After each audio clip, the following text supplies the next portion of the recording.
देश में आज से आदर्श आचार संहिता लागू हो चुकी है। भारत में 7 चरणों में लोकसभा के चुनाव होने हैं। 19 अप्रैल को पहले चरण का चुनाव होगा, 26 अप्रैल को दूसरे चरण का चुनाव होगा, 7 मई को तीसरे चरण की वोटिंग होनी है, 13 मई को चौथे चरण की वोटिंग होगी, 20 मई को 5वें चरण की वोटिंग होनी है।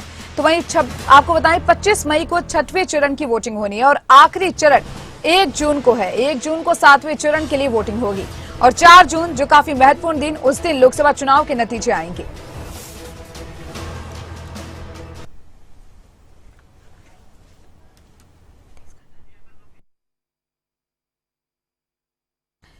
आज से देश में आदर्श आचार संहिता लागू है। देश में आज से आपको बता दें, क्योंकि कल चुनाव की तारीखों का ऐलान हो चुका है।